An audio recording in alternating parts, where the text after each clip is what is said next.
What's up guys, this is the guide for the Professional Precision Adjust Elite Knife Sharpening System, or as we like to call it, the Pro-PA Elite. First thing you'll notice with the Pro-PA Elite is this awesome case that it comes in. This is an injection molded case that's going to keep everything dry and dust free. As you pop it open and look inside, the first thing you'll notice is the user guide. The Pro-PA Elite comes with a full array of abrasives, starting with a 220 grit for doing repairs, moving on to the 320, 400, 600, and 800. These are all diamond plated stones. Then you'll move over to the ceramic hone and finish up on the resin bonded ultra fine stones in 1200, 2000, and 3000. After that, you've got a premium leather strop. Moving up above that, you've got the abrasive handle and sharpening rod. You've got your chassis screws, your clamp support, the digital angle indicator, and some honing compound for that leather strop. Moving down below, you've got the base, the clamp, the tower, and the small knife table. One accessory that doesn't come with the kit but is available exclusively at worksharptools.com is the universal abrasive handle. Let's get the Pro-PA Elite put together. Take your base and your chassis screws and install them to put that all together. You just need to get these chassis screws snug. Once that's assembled, grab your clamp. Be sure when you put the clamp in, you're putting it in so that this notch is facing upward. Then grab your abrasive handle, insert the threaded end into the clevis, and thread that on. We're going to be sharpening this common chef's knife. Let's get it clamped up. To remove the clamp, press down on the clamp release lever and pull the clamp out of the sharpening chassis. Loosen the knife clamp knob, then squeeze the back of the V-block clamp to open the jaws. With the alignment mark facing up, insert the knife with the handle to the right. Center the knife blade and place the spine of the knife in the clamp. Align the cutting edge to be parallel with the clamp jaws. Turn the knife clamp knob to tighten the clamp jaws. Align the mark on the clamp to the mark on the sharpener for the correct knife position to aid with knife rotation. Carefully insert the V-block clamp into the sharpening chassis until it clicks into position. Now it's time to choose an abrasive. When choosing an abrasive, it's important to note the condition of your knife. This chef's knife has seen some light use and could use a touch-up. So I'm not going to jump all the way back to the 220 grit. I'm going to jump into 800 and work my way from there. To install the abrasive, hold the abrasive on the handle, aligning the pins. Once you've aligned the pins, the magnet will help pull it down into place and you're ready to start sharpening. Before we do that, we need to set our angle. To set the angle, lay the abrasive on the knife at about the center point. Take your digital angle indicator and turn it on and then zero it out on the same surface you plan to sharpen on. Once it's zeroed, place the digital angle indicator on the sharpening rod and dial it into the angle you want. This is a modern chef's knife. We're gonna do this one at 17 degrees. Once you've got it dialed into 17 degrees, remove the digital angle indicator. Another accessory that comes in handy for longer knives like this is your clamp support. To install the clamp support, pull up on the handle on the top of the tower, lean the tower back, slide the clamp support in, and then return the tower back to its original position. This will help with any deflection you might have when you're sharpening these longer knives. To get started sharpening, lay the handle down on the knife, and starting from the heel, we're gonna work our way with sawing motion all the way towards the tip.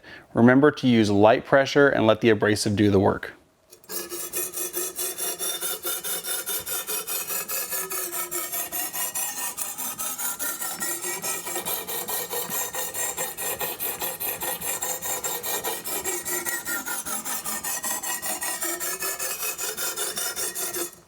Continue making passes until you form a burr along the entire edge of the knife.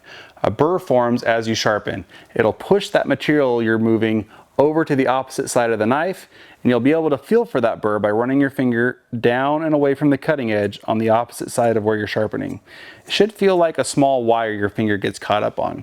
Once you've got that burr all the way from heel to tip, you're ready to start sharpening the other side of the knife. To rotate the knife, we'll need to lean the tower back again. So pull up on the handle, lean the tower back, press down on the clamp release lever, rotate the clamp over, and then return the tower to its original position. Now you're ready to start sharpening on the opposite side in the exact position you need your knife to be in. As you sharpen this side of the knife, try to remove the same amount of material and work your way from heel to tip. Again, light pressure, let the abrasive do the work.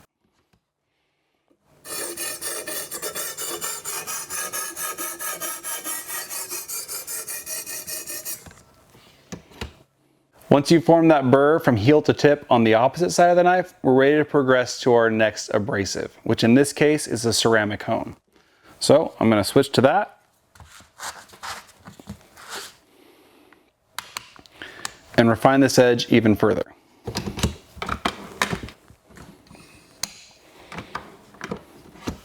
Again, we're going to make light passes, and now we're not trying to create a burr anymore. We've reached a new apex. We're just trying to remove that burr. So we'll make light passes on this side and repeat that process on the opposite and refine this edge to where we want it.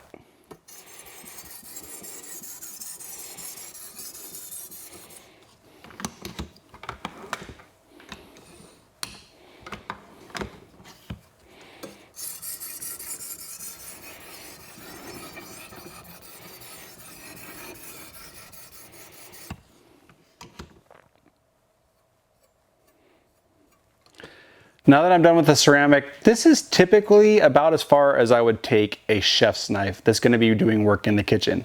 But we have these resin-bonded diamond stones that can create an ultra polished edge. Let's go ahead and throw one of those on, and I'll show you how to get those set up when sharpening this knife or any other knife. You'll install the resin-bonded stones like you would any other stone. Align the pins, let the magnet hold the stone on. One thing you need to make sure of though is the thickness of these stones may vary from the diamond stones. So we'll want to double check our alignment.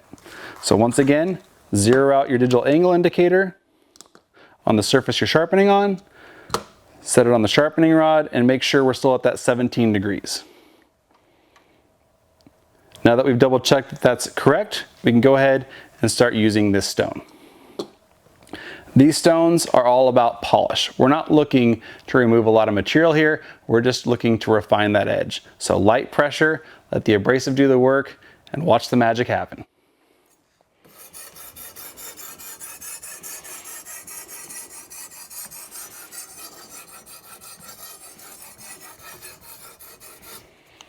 The stones can be used dry, but one thing that we found that's helpful is to use a little bit of water on the stone, just a couple drops. We're not looking to soak these, we're just looking to create a small slurry.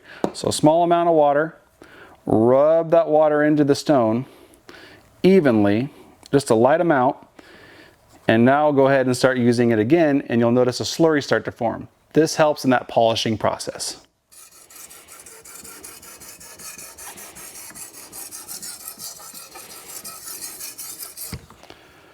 Once you feel like you removed all the scratches from that side of the knife, go ahead and repeat the process on the opposite side.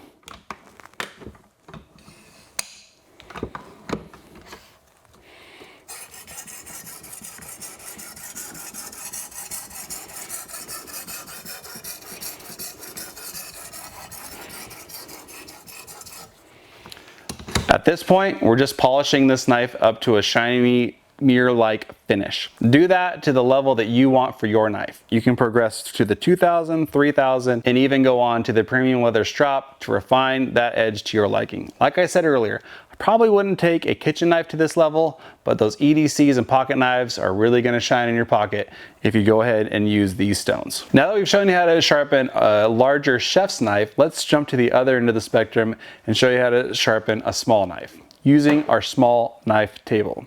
So for that, we're going to need to remove the clamp and insert our small knife table. Slide the small knife table onto the base of the chassis. With the small knife table installed, we're ready to make the adjustments with our small knife on the table. To position a small knife, place the blade with the cutting edge forward on the front edge of the table, so the cutting edge is slightly past the edge of the table. The plunge line of the knife should be touching the side of the table. Magnets will help secure the knife to the table. Adjust the blade support bar so it's touching the spine of the blade. Adjust the fine-tune support so it is also touching the spine of the knife and pushes the tip of the knife slightly over the edge of the table. One tip is for better stability, keep as much of the blade on the table as possible while positioning the entire cutting edge slightly past the edge of the table. One thing to note, you will need to hold the handle of the knife during the angle selection and sharpening process to help stabilize the knife. When it comes to choosing an abrasive for small knives, we recommend starting at about a 400 grit and not going clear back to 320 or 220. These are thinner knives that don't require much when it comes to sharpening, so jumping in at 400 you should be just fine. Depending on the condition of your knife, go ahead and sharpen just like you would any other knife and progress through to the refinement that you want on your knife. For sharpening pocket knives, we're going to use the same approach we use on the chef's knife. We'll set the angle the same way, and then when it comes to choosing an abrasive, again, it just comes down to the condition of your knife. This pocket knife's in decent shape, so I'll probably start somewhere around a 400 grit. When it comes to choosing an angle for a pocket knife, that's where things are a little bit more of a variance. Typically, a pocket knife is sharpened between 20 and 25 degrees. I'm going to sharpen this one at 20. We'll go ahead and sharpen it the same way we would any other knife by progressing through the abrasives and going all the way down as far as you'd like, even getting into the ultra fine resin bonded stones. When it comes to tackling the serrations on this knife, I'm going to show you two ways to get that done. The first is to remove the sharpening rod from the chassis. With the rod removed, now you can bring the knife to the ceramic rod, match up the angle of the serrations, fit the rod into the scallops of the serrations, and rub back and forth. As you do this, it'll start to raise the teeth of those serrations back up. Work your way across through each serration on the knife. Once you've worked your way down all the serrations on the knife, flip the knife over and you'll have a small burr left over on those teeth. To remove that burr, lay the knife flat on the ceramic rod and slightly lift the spine up off the rod and make passes across that rod. This will remove that burr.